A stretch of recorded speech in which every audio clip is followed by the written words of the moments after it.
Hey everybody, we're back with lovely Luba here. Take My Hand, episode 6.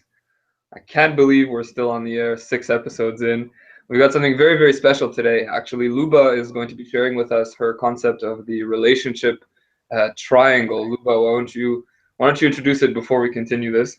What is the relationship triangle exactly? Remind me the three. What were the three components? Yeah, the three aspects of the energy that we are manifesting within our relationships is being a victim, being a rescuer, and being a perpetrator.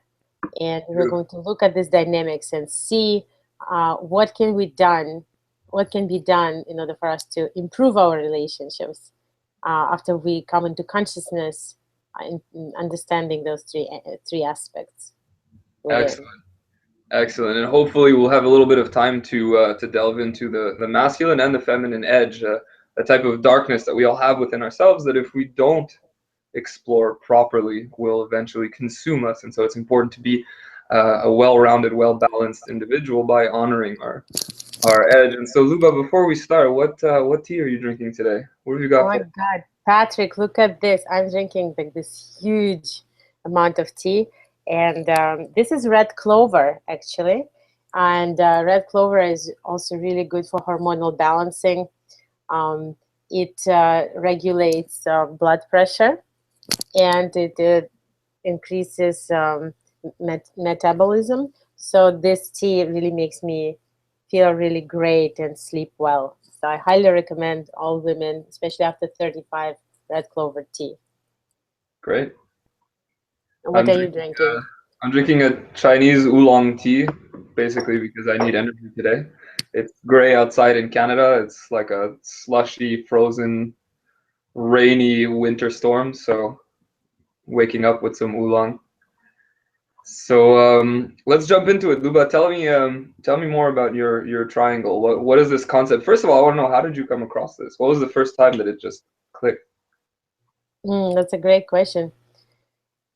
At first, I ran into this concept when I was myself in ending in an ending cycle of a relationship, and I was feeling like a victim, and I was feeling that something was done to me, and it was really, really unfair. And I felt, how is it possible? I offered everything. I offered so much. I offered all my love, my body, my resources, my ideas, everything. And this was just so cruel. It really wasn't received, or it wasn't appreciated. And then I looked back into the history of this relationship, and I remembered how whatever I offered or whatever I gave wasn't really requested. Nobody really directly requested it. It was just me trying to play the rescuer in the relationship, the rescuer of another person who, in my view, was in their darkness, which is another topic we'll talk about today. And yeah, and then I realized, whoa, so basically I was playing this rescuer, but my subconscious mind actually at the end of the day wanted to play a victim. It wanted to play this whole story, whole mindfuck story that here you were, again, as a rescuer, you were not appreciated, you were not understood, and now you're a victim. Okay, and that's when became clear to me that those two things are super related, super related. So that's the answer to your question. Okay. So why don't you, take us into it a little bit more? You talked about the rescuer. So what about the two other ones? Can you introduce them to us, and how do they play out in a relationship? And in other words, how does one come to notice or understand that, oh, this is the role that I'm currently playing in my relationship? Yeah, exactly. Well, we all play different roles at different times, for sure. And in fact, for example, not only within romantic relationships, but in all relationships with the world, right? So some at times we all feel like victims, and sometimes rightfully so. sometimes we really are um, violated or robbed or raped, or something really does happen to us that that we have a right to feel like a victim. And sometimes when we look back in our life, and I would like to invite everyone right now who is listening to look back into your life and notice your patterns. Have you been feeling like a victim habitually? Do you feel like complaining a lot? Have you felt like complaining a lot before? I want to give an incredible example. There was a woman in one of my workshops who was dancing on the dance floor, and I saw that as she was dancing, she was constantly kind of hitting other people. Just like as she was dancing, she didn't feel her boundaries. Mm. And at the end of the workshop, she said, "I can't believe people, why are you constantly hitting me?" Okay, so she was doing it herself, although she wasn't conscious of that. But it's like she was a perpetrator. But at the end of the workshop, she played the victim, and that victimhood playing was really habitual for her. And so the story was that she was also she had AIDS, and she was like abandoned by her father and many lovers.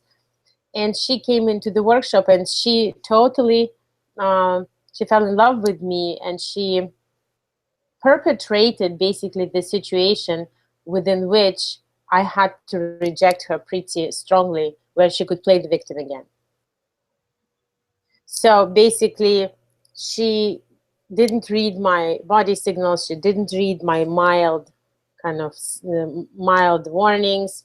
And so that person has been playing this victimhood habitually. Now, what happens usually is that when we grow up with a trauma, we get used to playing a victim through the childhood, and then we just create those situations. We become the perpetrator of those situations. Okay, sometimes we become the perpetrator of victim situation by playing a rescuer. Okay, I'm going to say this again. Sometimes we are the perpetrator of our own victimhood by playing a rescuer. And you might know that a lot of people who want to be healers do exactly that. A lot do exactly that. Like, they want to help, they want to be the rescuers, they want to be in a situation where they are giving, giving, giving, and not really receiving. But at the end of the day, they are playing the martyr, they are playing the victim. So it totally came to me that in all relationships, when we notice that we're playing one pattern too much in our lives, that means that this whole triangle is out of balance. So sometimes we constantly play victim. Sometimes we constantly play a rescuer, being like, okay, I am bigger and better than others. It's easy for me to give. At the same time, kind of like feeling inner resentment to the ones that you're rescuing or you're giving to.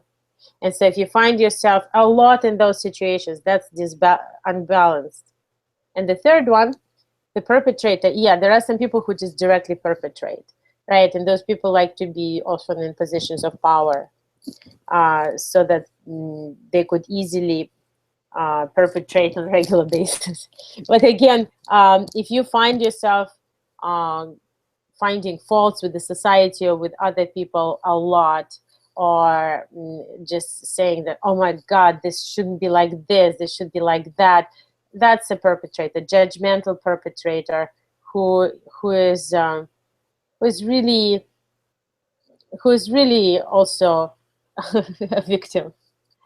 Yeah, and so what I want to say, the most important thing is, if you feel like you do that a lot of complaining, blaming in your life, not taking responsibility for your world, for what's happening, or if you are rescuing too much, a lot, um, not keeping your own energy supply on the good level, or that if you are accusing or judging other people or creating, instigating situations within which somebody gets judged or hurt. In that case, you have to look at, first of all, what is your game? What is really the game you're playing? And the game we're always playing, we're always all three. Always all three. So that is the biggest insight that I want to share today about that. It's funny because a lot of the clients that I work with, when they'll come to me, they tend to be clinging. They tend to cling to this story that they're always telling themselves. So I always give the example of someone with high self-esteem and somebody with low self-esteem. Both are out, let's say, looking for love. And so one of the person with low self-esteem will go out one night and let's say he'll go to a party and he'll speak to, let's say, 10 women, for example, right? Yeah. Of those 10, 6 like him and 4 just don't really like him, but they're perfectly polite about it and it's completely normal. He's gonna go home feeling like crap about himself because his focus is on the 4 that were just not that into him, and he's gonna use it to feed this story of this victim Yes. mentality of, look, you see, the world is out to get me, nothing works out for me, and so on. While Yeah. somebody with high self-esteem who will go to that same party and speak to, let's say, 10 more women, of those 10, 9 absolutely hate him, just completely uninterested, just there's no chemistry, great. And then one of them, it just clicks and it's beautiful and they start to talk and they, there's this immediate rapport that's going and they exchange phone numbers and they're excited to see each other. This person with a high self-esteem is going to go home not even having registered the 9 who don't like him, but excited and so thankful to the universe for having met this incredible person that he's eager to share a part of his life with. And because of that positive self-image that doesn't necessarily need a validation, well, this guy who goes around in his life coming from this place of just intense love, this kind of this unity with the universe, that whatever happens, let's see what happens, and he's spreading this goodness around him, well, more people will end up falling under that spell, right? They'll be kind of sucked into this vortex of positivity that he is, thus confirming his positive self-image and so on and so forth. So you have these two opposite paths, and the more you go on it, the worse it gets or the better it gets. There's no point in which the victim, the guy with the victim mindset, can turn his life from victim to victor by staying with this story. Right? There's Exactly. no way. Yeah, but what can, in terms of what I was just saying, Patrick, can you hear me echo? Just a little bit, not really. Okay. Yeah, I start hearing. So in terms of what I was just saying, this person, your client, just actually became a perpetrator of his own victimhood. He created it. I assume it was a man, right? He was talking to women. He created that victimhood. He is the perpetrator of that attitude. Yeah. And right? And so you're absolutely right. The vortex can go either way. It can be a positive vortex or a negative vortex. And we know that actually negative vortexes are very powerful. They're self-sustaining. Yeah. Because of all the trauma that we went through as humanity. So it's very easy to make a case. Yes, I am right. Just like I thought, I am nothing and nobody loves me and the world is a scary and foreign place.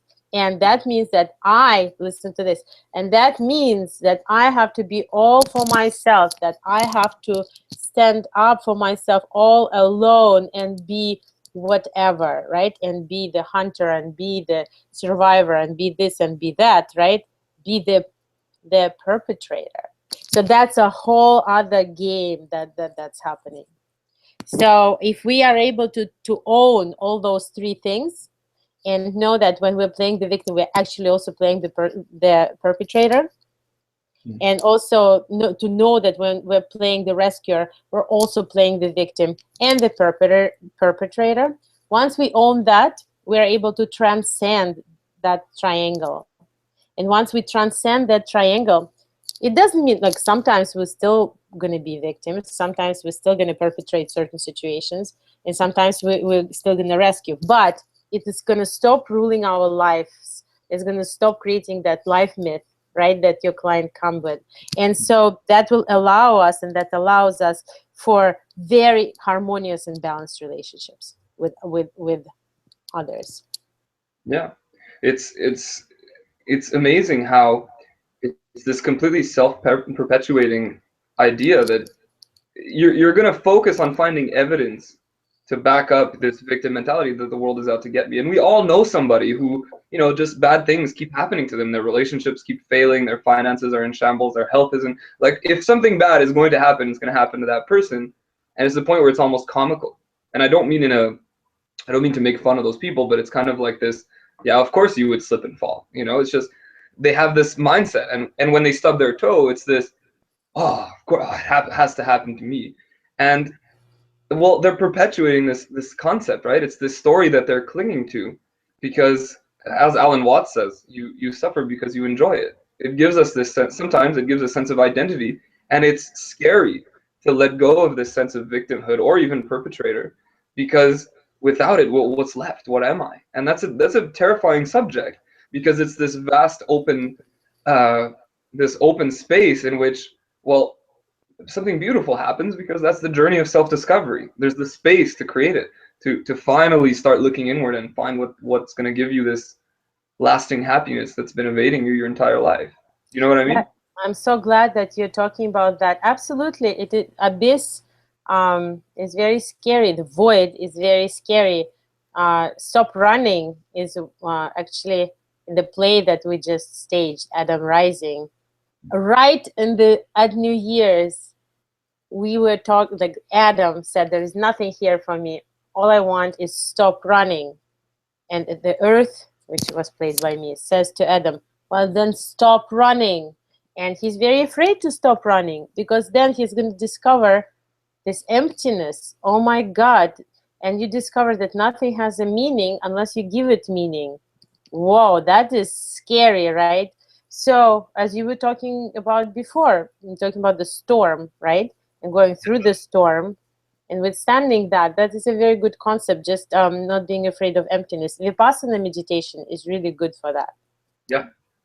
Yeah. I mean, just the concept of meditation itself. It's just when you're breathing in and out and breathing in and out, you can't be anywhere else but here, right? And this is what I talk about all the time when I'm saying stand in your storm. We have this compulsion to either run away from it or fight it. Right? And that's why the victim mindset, it's self-perpetuating, not necessarily because we're either trying to run away from it or we're trying to fight it and go, no, I'm not a victim. No, this can't keep happening to me. But just this resistance itself will continue perpetuating it. And it reminds me of Jesus' saying when he says, love your enemies. What he's actually saying is that when you start to love your enemies or love your circumstances, you have no more enemies. It just dissolves on its own. No more resistance. Don't fight your enemies. Love them, and they cease to be your enemies. Or in the Bhagavad Gita, which, by the way, if you haven't read it, highly recommend it. It says, perform all work with the welfare of the world in mind. And there's Exactly. no more self-will. We Yeah. stop worrying about ourselves. We stop being self-conscious, and this story that we're clinging to, dissolves. We don't fight it until it just shatters. It just stops being there anymore. Exactly. And also, this victimhood story is basically addiction to suffering. And addiction Yes. to suffering, right, is just like addiction to anything else. And in one of our other upcoming episodes, we definitely will talk about addictions of different kinds and how we use them as strategies to escape love. So anyway, thank you, Luba. We seem to be running out of time now, and we're going to push off the topics for next week. We're going to talk about something really fun. We're going to talk about putting together a perfect first date, or as great a first date as we possibly can. And so, Luba, based on this let's say, triumvirate of relationship identities that you talked about, what would be a good exercise that you would give to maybe transcend that, or to help at least become more aware of where we stand within this triangle? Yeah, definitely. So next time, when you feel that, oh, poor me, or why is this happening to me, immediately think, what am I getting out of it? What else is going on? Am I enjoying being a victim here in order to prove that the world is a cruel place, and that means that I have a right to do something as a perpetrator. That's thing number one. Second thing, when you find yourself in a rescuing mode, again, like giving a lot to other people, being this like all loving martyr, immediately think, what am I getting out of it? Is it allowing me also to play the victim? And from playing the victim, what am I getting out of it by playing that victim? And and how am I also perpetrating that victimhood story in myself? So just be aware what's really going on and own it, and just say, okay, this is the behavior that I've had in my life. And the more aware you are of that, the more you'll be able to come into relationships of harmonious give and take, giving and receiving, and not playing any games, and just being happy. Those are the exercises. So from the masculine standpoint, what I would say is based on this is a very classic Zen exercise, by the way, which is who are you when you're not thinking yourself into existence? So in the same way, when you start to notice yourself clinging onto this victim mindset, this story of course she's not calling me back. Of course things don't work out for me. Of course I would, screw up the business deal or trip and hit my foot or whatever. Stop, stop. As soon as you start to hear that story perpetuating itself, take a deep breath. Follow your ears, listen intently, almost as if somebody's whispering. And you'll notice you're back into this room. You're not off in your mind somewhere else. You're back into this room, here and now. And then when that's the case, try to find where this story is. And you'll soon notice that it's not relevant here and now. And when that dawns on you, then you start to detach from that story. It doesn't have to be your story for the rest of your life. It's not relevant here and now. So why would it be relevant in your future? So thank you very much, Luba. Thanks for coming. Thank you. Thank you. That's great. So let's talk next week.